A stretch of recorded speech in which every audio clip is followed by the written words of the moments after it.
Does breaking a mirror bring years of bad luck? 7 years to be specific. Surprisingly, there are a lot of people who still fear breaking a mirror. Is this a superstition that still exists, or is there any truth behind it? How did it all start?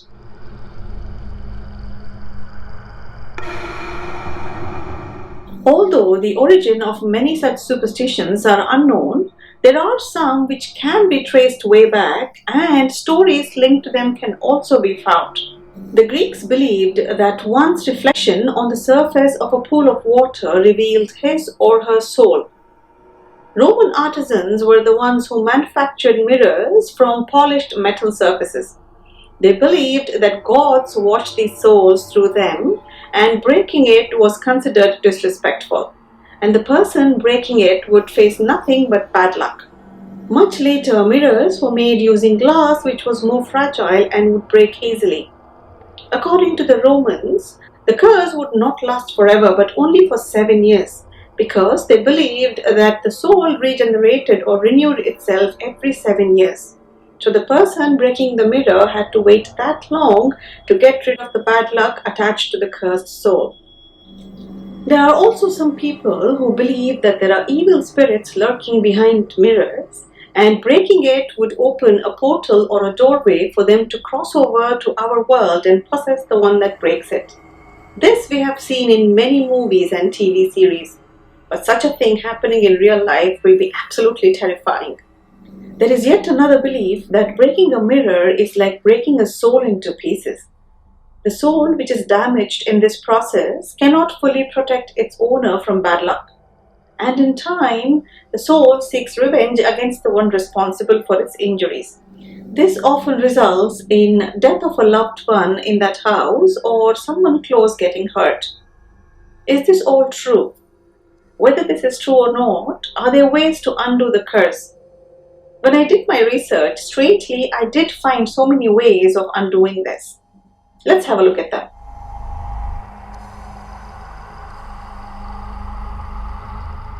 People believe that the moment a mirror gets broken in the house, they should throw salt over their left shoulder as soon as possible.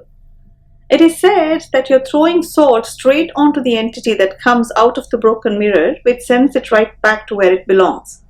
Another option is saltwater bath to cleanse your body.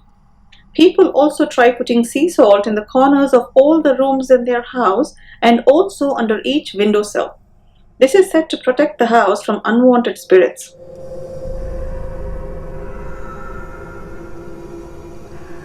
Without wasting a minute, spin around 3 times counterclockwise. It is said that spinning counterclockwise exactly 3 times itself brings bad luck. So when one does it after a mirror is broken, it confuses the evil spirits that are waiting to wreak havoc.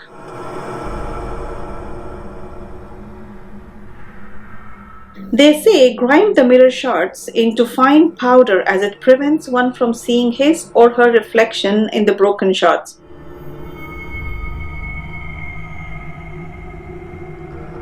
Some of the solutions that I came across was really bizarre, and there was one of it which really left me thinking. People have written that they should use the broken mirror pieces for artwork, and there are a lot of DIY options. The broken mirror pieces will have sharp edges, and it has to be handled very carefully. If one has to sit down with it and take his own time creating his artwork, the evil that has come through the broken mirror or the bad luck that's about to hit him will definitely take a stroll around and wait for him to finish his artwork. Yeah, his nightmare is about to get real anyway, so why not let him enjoy a bit? And what's more, people have even shared their ideas on how to use the broken mirror pieces for artwork. Get creative, they say.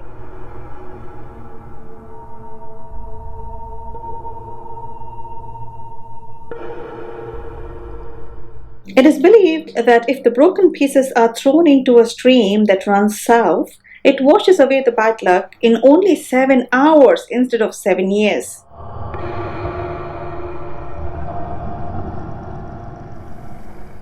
Use fire to blacken the mirror pieces and bury them exactly 1 year later.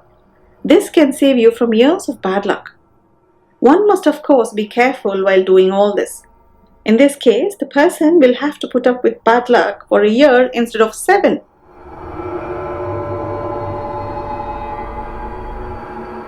Take a single piece of the broken mirror and touch it to a tombstone.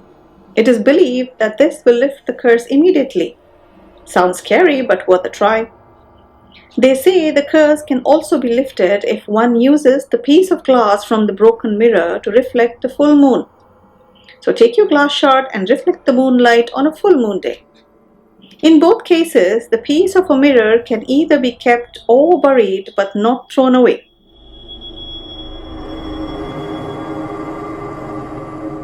Bury the pieces very deep into the ground. It is best to do this at night so your reflection is less likely to be carried along with the pieces. Despite doing all this, if one wants to feel extra safe, carrying a good luck charm will help. I'm certainly not vouching for any of these or making anyone believe in superstitions. Whether there is any truth to it or not, I have always found these topics interesting. So I end up doing research, reading up about them, and making videos on them.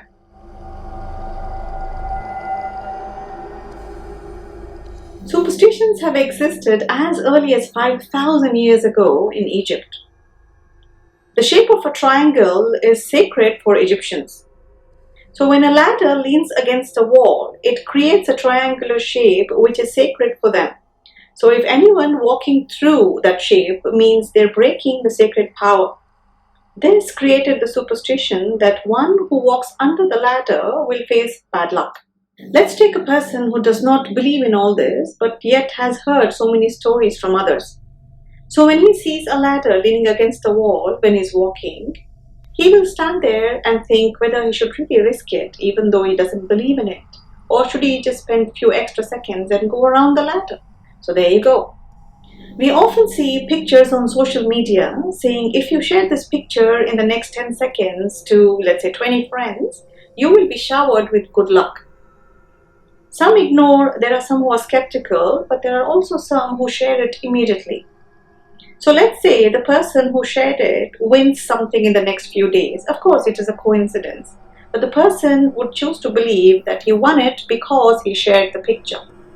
Same story goes with good luck bracelets and pennies. Jane, a psychologist from University of Chicago, wrote in her psychological review in 2015 that people will often recognize that their superstitious behavior is illogical, but yet they will continue to perform that behavior anyway. She argues that humans do this because most of the time, the cost of not completing an action and being wrong is far greater than completing an action. This is similar to the case of a person walking under the ladder. So even if it is a non-believer, he would be okay taking a few extra seconds and going around than go under the ladder, risk it, and worry about it all day whether something bad will happen or not. Not all superstitions have negative effect on people. I'm not a psychologist, nor am I encouraging any of this, but as a human being, I feel for those people who get extra anxious or stressed might feel a bit better because of their lucky penny or, let's say, a lucky jacket. By holding it or by putting it on, they might simply feel that they're going to have a great day. And why say no to positive energy? Thank you so much for watching. We hope you all have enjoyed this episode. Even if you're a believer, please don't let this affect your day-to-day life or cause you unwanted stress. Please stay strong and stay safe. Take care.